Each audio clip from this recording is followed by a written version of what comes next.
Well, when Doug first invited me to make this presentation, I was pleased. Since then, however, an image Jesus paints has loomed ever larger before me, namely the challenge of shoving a camel through the eye of a needle. Of course, we can attempt it, but do you really want to hang around to see the results? That's the question. On the other hand, the Lord has been teaching me that when something is both impossible and necessary, God has to be the one who does it. So I'm hoping that in the next half an hour we can give a bit of a groundwork for the new church that is underway, not just in North America, but really right around the world. In this presentation, I want to address three questions that I suspect many folks in the room here have about the new churches. Firstly, why is this topic important? And no doubt you have some inklings of that, but you may have some questions about that as well. Secondly, what do we mean by new churches? And I want to give you hopefully some constructive handles for getting a sense on the landscape. It's a very diverse landscape in terms of new expressions of kingdom life in North America. And then thirdly, I want to look at the implications for us as individuals and as churches and as a movement in the Stone Campbell heritage. At the end, I'll give you a handout where you can pursue some additional resources if you so desire. So,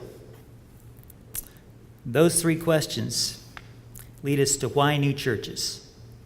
I want to focus on four responses to that very briefly. First of all, new churches because we need them. One of my favorite demographers, not everybody has favorite demographers, but I happen to have a favorite demographer, whose name is David Olson. David's one of the few guys out there who basically does hard counts on how many people are showing up in church buildings in a given week. He works out of the database at Glen Mary and has an amazing sense, and has for a very long time, of what's going on with church attendance in North America. And Olson says that this week, give or take a percentage or two, 15% of the United States citizenry was involved in church attendance. 15%, which means 85% were not. Now, if you do the math on 300 million people, that represents a very large block of folks. 250 million people or so. That means that the United States in our time is the third largest mission field in the world, if church attendance is some indicator of commitment to Jesus, and we could get into the nuances of that. But China has more non-believers. Incidentally, China also has arguably way more committed believers, right? 100 million plus just in the house churches in China, by best estimates. India has more. And then really, in all likelihood, the United States would be the third. So we are living squarely in the middle of a huge mission field. And everything we can do to see new, vibrant families of Jesus reaching into the pockets of people across this continent, we need to encourage. But it's also true because they need us. Having worked, as Doug was mentioning, for now nearly 25 years here at ACU, preparing, training, equipping teams to go out around the world, but especially in North America, I know firsthand how vitally important it is that the churches that are support the churches that are coming, that the leadership that is blesses, encourages, and comes alongside the new churches. There's lots of empirical research that pretty conclusively demonstrates that one of the key factors on whether a new church initiative lasts over 5 years or more or not is largely connected to how much mentoring and ongoing support they're receiving. If we're not supporting these guys, it's unlikely that they'll make it. It's just too hard. They're frontline kingdom workers, and they need the support and the blessing of the church that is. And I'll talk about that a little bit more a little later on. So We need new churches and new church plants and churches of all sorts and shapes and sizes, both because this continent needs them and also because they need us. A second thing that I would point to, and this one perhaps is the most substantial of the things that I'll mention, is because we face a deep new challenge in our time. And I want to talk about that a couple of ways. Things are not like they have been.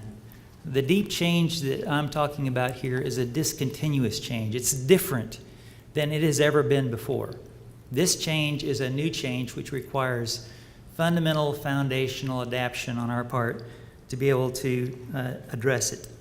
And I'm going to talk about it in a simple phrase: the move from a walkable world to a virtual world. The picture that you see there is a picture of the auditorium of the Shaco Church of Christ in Logan County, Kentucky. This is where my dad still preaches in his 80s, and whenever I go over there, I get a chance to preach. I don't get many chances to preach these days, but when I go over there, I preach.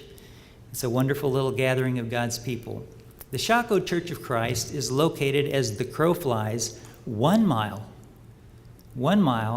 from the Red River Meeting House. The Red River Meeting House is really where the Stone side of the Stone Campbell movement had its birthplace. That certainly would be a place that historians would point to as a key one. There in 1800, a revival took place that Barton W. Stone observed, and it was so moving, it was so impactful, it was so life-transforming that Stone went back to Cane Ridge and launched a similar thing not too long later, which became, of course, a grand opening for much of what has gone on in the Stone side of our movement. The Shaco Church of Christ, 100 years later or so, a little less, was built, this church building, a mile from the Red River encampment location.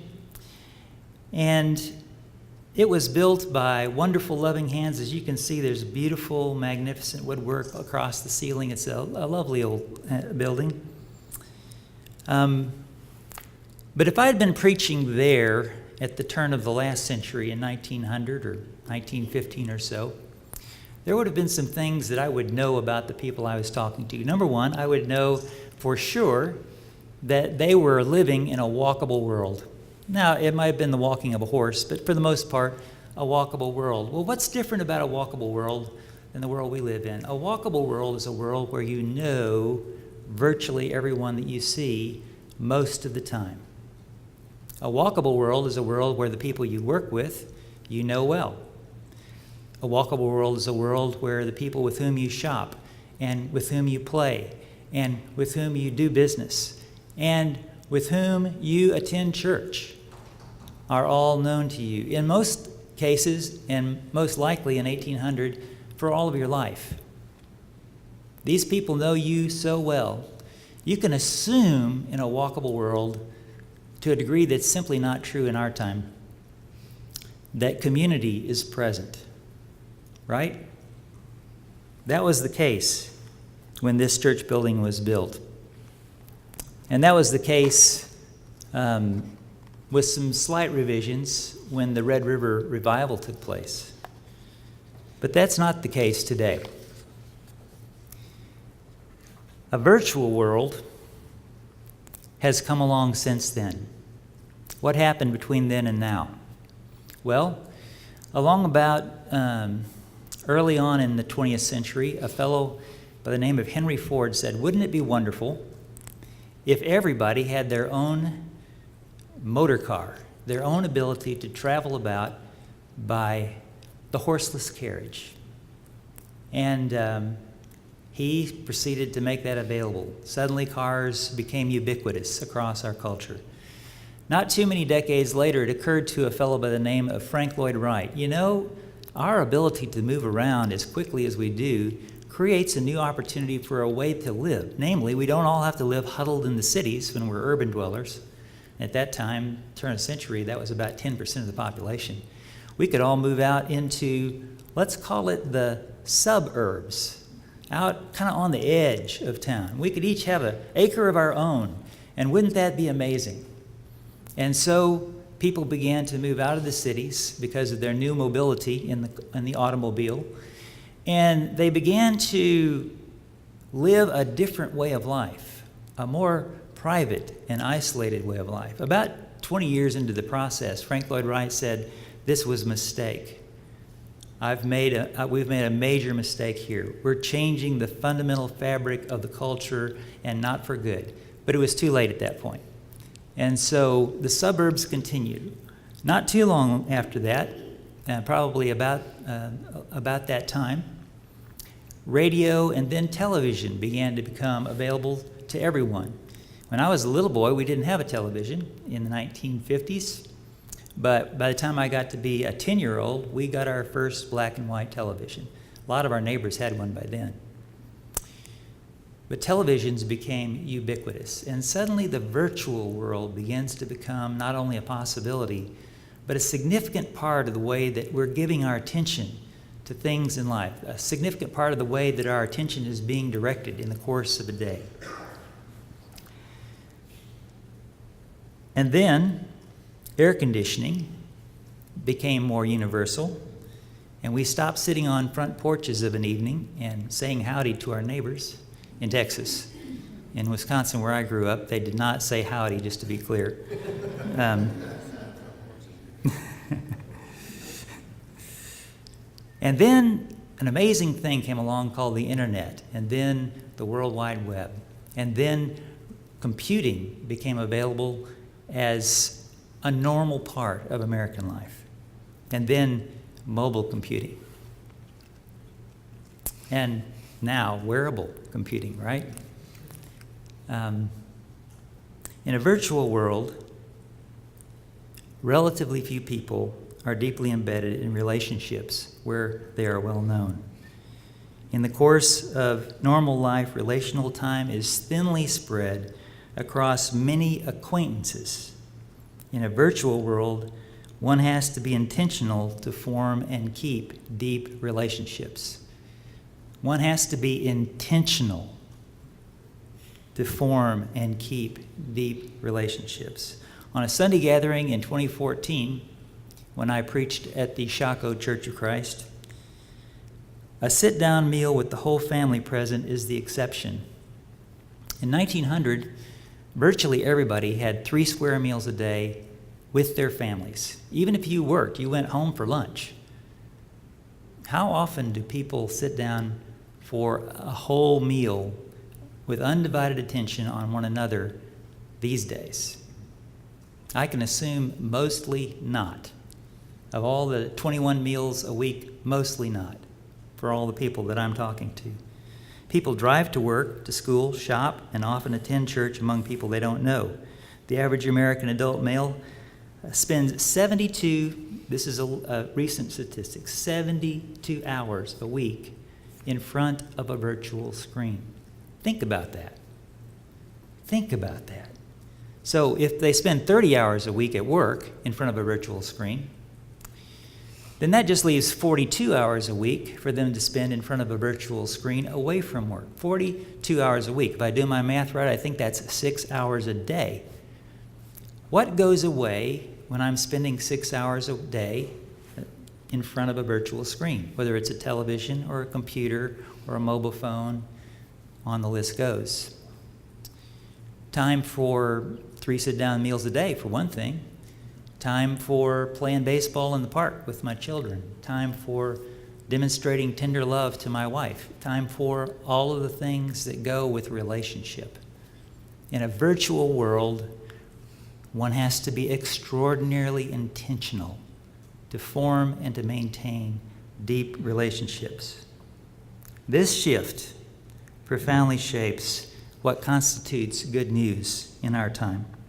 The truth is, we're often still practicing church as though we're in a walkable world where relationships can be assumed. And that is something we need to pay attention to. So, a third reason is God's response. I think God's response to this way that our attention and our relationships have sort of been pulled out from under us by a culture while we were not really paying attention to it, while we were not really noticing it. Because God is always relentlessly pursuing the attention of his people. Whereas our challenges and problems grow new from time to time, God's relentless pursuit of us never ceases. And while we may be distracted and lose attention for a whole host of reasons, and maybe even in our time be losing our capacity for attention, still our God is relentlessly committed to having and holding our attention, our relationship with God. And so, I want to just observe. I won't try to do a scientific analysis here. I'm just going to give you an anecdotal analysis of a way that I have seen God at work in relationship to this challenge that we face. When I was a young child, my dad was preaching in several local churches and church plants in the upper Midwest in the U.S. And I remember it striking me somewhere probably in my early teens, you know what? I'm hearing a lot more about grace these days. The grace by which we are saved.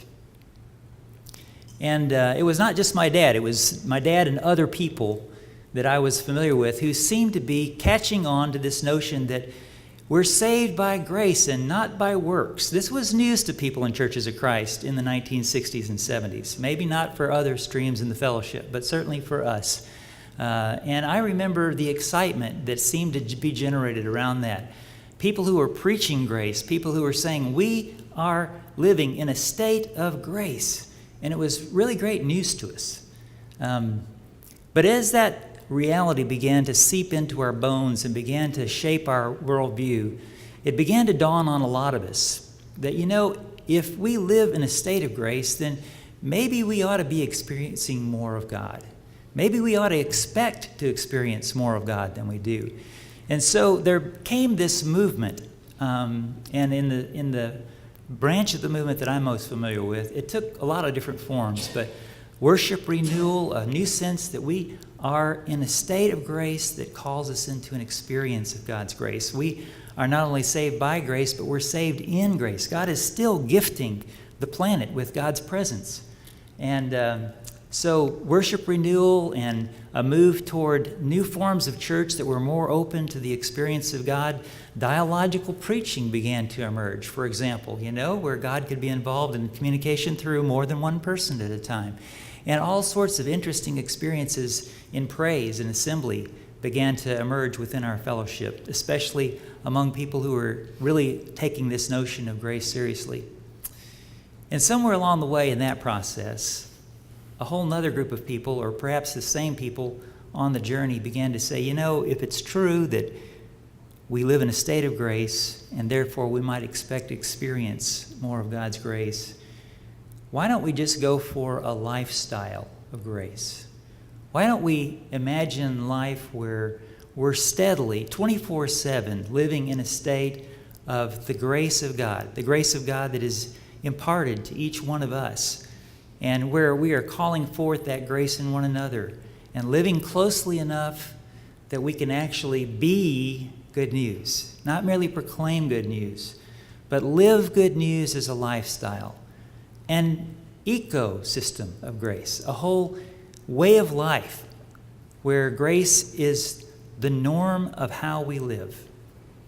And that notion of grace as the lived reality, what is beautifully summed up, I think, in Ephesians chapter 2, in that verse just past the one that we actually quote. Yes, saved by grace through faith, not through works, lest anyone should boast. And then that interesting turn, for or because we are God's workmanship, God's masterpieces, created in Christ Jesus for good works that he's prepared in advance for us to walk in, for us to do. That vision of a lifestyle of grace that's so beautifully unpacked, especially in the book of Ephesians and Colossians, but it really is shot right through the entire Scripture and certainly the New Testament. That vision, I think, began to catch the imagination of a lot of folks, especially younger folks, but some gray hairs, some folks in this room that I know have been living and leaning into that vision. And so it raises a question for us.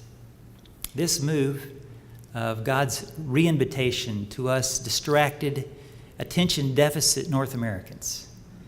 And the question is wonderfully posed, I think, by some work that James K. Smith did in a book called Desiring the Kingdom, where he provides a definition for the notion of liturgy that I think is very helpful. He says liturgy is ritual of ultimate significance, or what I like to call rhythms of attention of deep meaning. Liturgy is rhythms of attention of deep meaning. Now, we're surrounded by these liturgies. That's Smith's argument. He says, if you go to a football game, you're engaged in a ritual of ultimate significance. All sorts of values are being thrown your way that have to do with what's most important, what's most valuable, what's most beautiful, what's best about life. If you go to the mall, you're surrounded by a liturgy. It's a total immersion in a set of messages that talk about what's good and important, a way of life. And so the question is, if we're spending an hour, 2 hours, 3 hours a week in church, what liturgy would be strong enough to hold our attention on God and on God's people and on the purposes of God? What liturgy, what rhythms of attention would be strong enough to call our attention to where it belongs? What's powerful enough to capture and hold the attention of people in our time?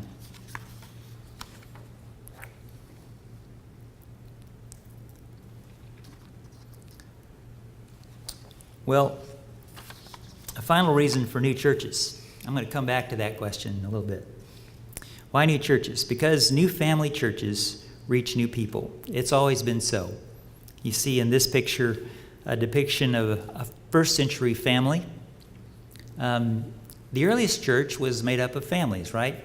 Those of you who are Greek students or students of early Christian history know that the Roman world, the Mediterranean world, was basically a vast mosaic of households. Households were the center of the cultural life. Everybody was in a household. You weren't likely to survive if you weren't in a household. Household was where you got your work. Household was where your retirement was. Households where you ate your meal every day. Everybody was part of a household. And Jesus said, if you lose your father, your mother, your brother, your sister, your lands, your homes, for my sake and for the sake of the gospel, what I can assure you is, in this world you'll have 100 times as much, and in the world to come, life. Because he knew that's what was going to happen. In the Hebrew world, if you came home and announced, Mom, Dad, I've just decided to follow Jesus. You know, the guy they crucified? The family business is at stake suddenly. If we're tanners, if we're fishermen, if we bake bread, you are not a true son of Israel. You have abandoned the God of Abraham, Isaac, and Jacob. You're out of here. You lose your household.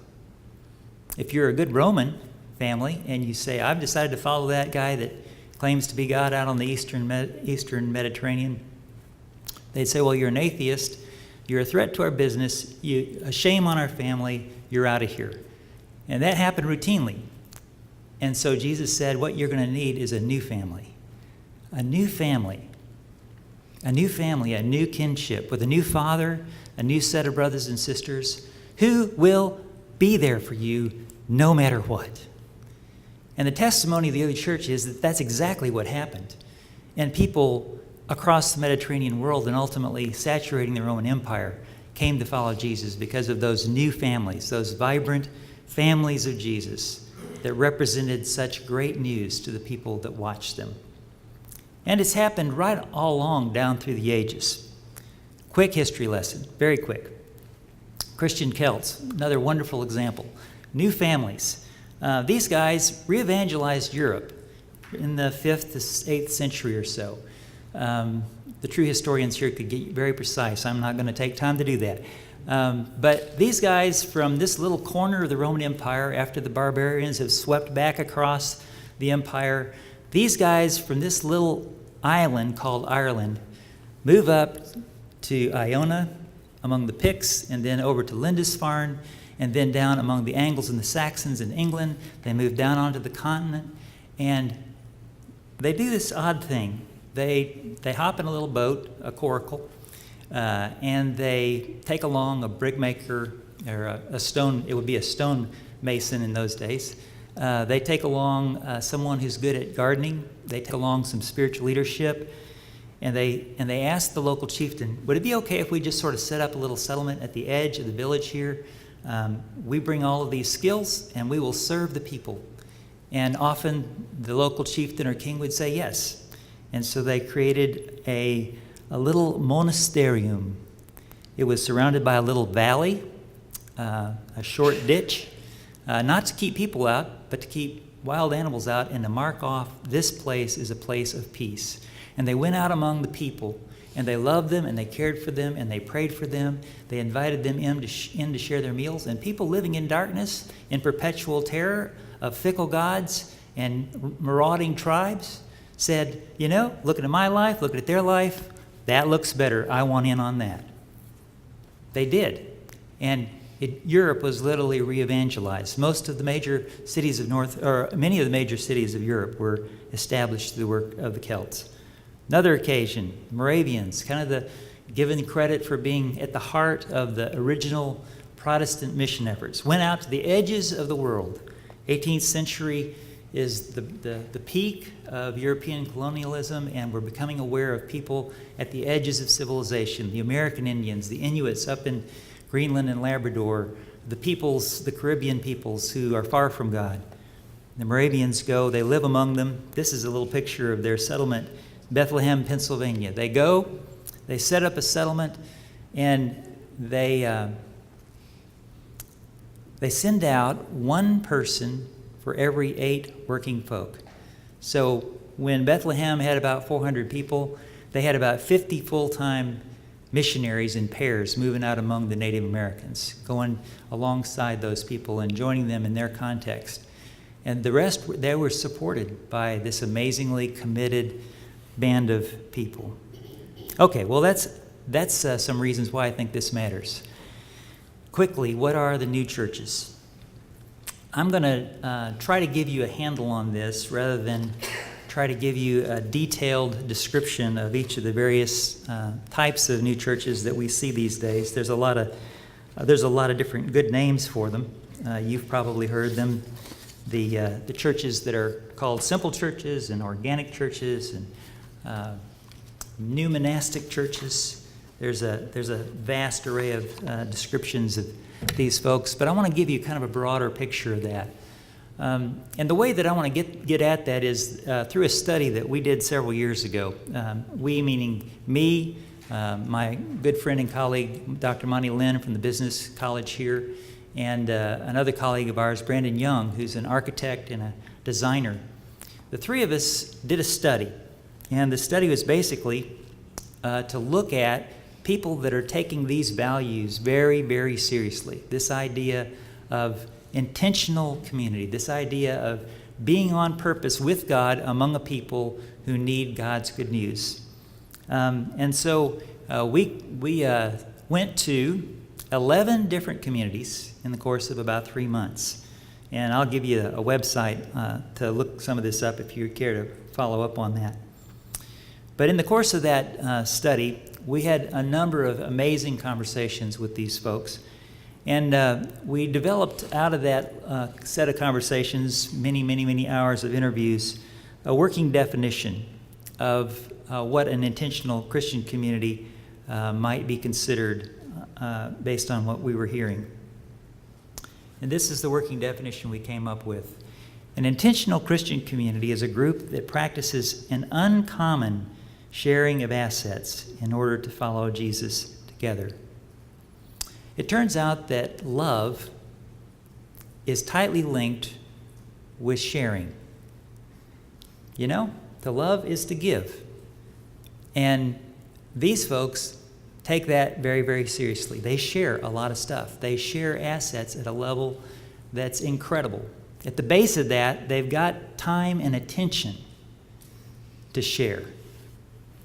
And then all their other resources naturally kind of flow out of that devoted time and attention that they have for living a life of love, a life of giving, a life of self-disclosure and self-denial. And so a model, not really a model, but kind of a typology emerged in the course of that I want to just put up here for your reflection and for your conversation. And you can map different intentional communities, house church movements, new monastic movements, simple churches, other expressions, and you can map even all of the church expressions that we're a part of kind of along this. Be clear, we're not talking about a model here, we're talking about a typology. So the truth is that all of us have a response to each of these issues that we raise. And we found it helpful to think about this in terms of thick and thin. Thin attention and thick attention, thin relationships, thick relationships. And we looked at the assets that these communities had to share. And this was really the way that we kind of pursued the conversation with them. It's really how we kind of looked at the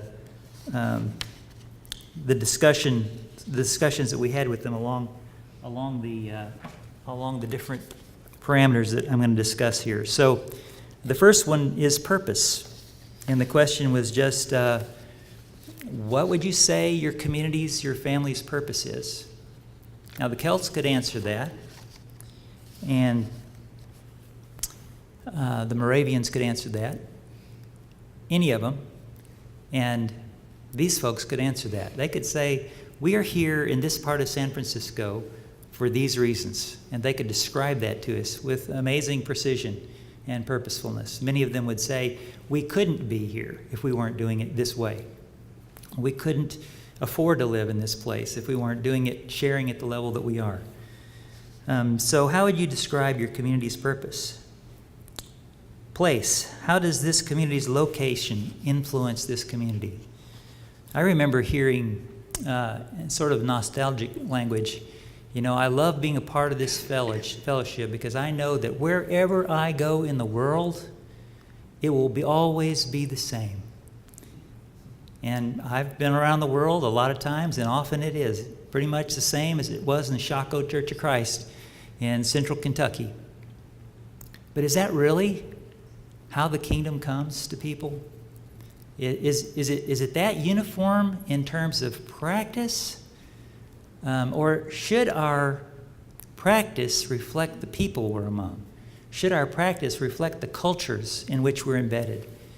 And so to think thickly rather than thinly about place, this context, urban, rural, suburban, among this people group or that people group, to think deeply and well about that and how that shapes who we are. People. How do you identify and engage the community members' unique gifts? This is a huge one. To an uncommon degree, these communities could give you an answer to that. They assumed that whether a person was 84 or 7, whether they were male or female, whatever their ethnicity, that they had a gift, a grace to contribute, and the community was passionately committed to calling forth that grace and empowering that person to live into that grace. They were passionately committed to bringing their resources to bear to call forth the grace in one another. I think that's how the earliest church lived. I think that's how we're invited to live. Production. What is the community's approach to shared and individual work? They were intentional about this. They knew each other well enough to know what each other was doing and how that contributed to the community, what roles each played, and why that was important. Preparation, or process rather. How are community decisions made and implemented? Again, the voice of every person in these kind of communities matters. It's not left to one person or to a little huddle of people.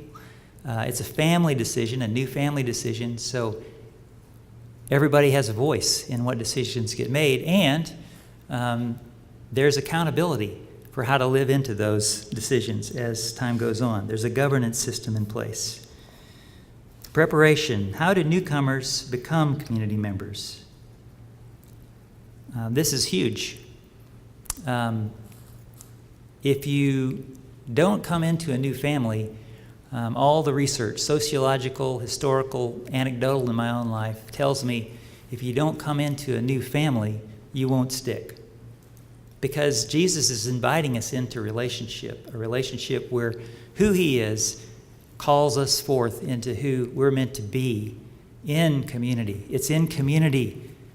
It's in community. It's in the new church. It's in the new household, the oikos, that the grace of God, in Ephesians 3, the multifaceted wisdom of God gets displayed. It's in the new community. It's in this new ecosystem of grace. And finally, possessions. Oh, now I'm starting to meddle.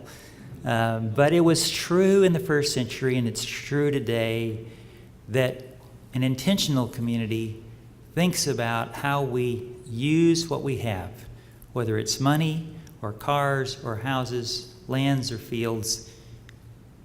We think about how those resources can be shared to contribute to what God's up to in this place and this time.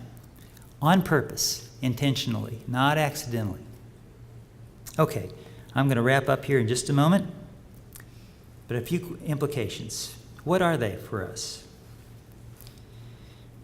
I think the implications are, first of all, to connect. I said a little bit about this earlier. It's so vitally important that these new expressions, wherever they are, however they're taking form, be connected to the body of Christ at large. They need what the church historic has to give them.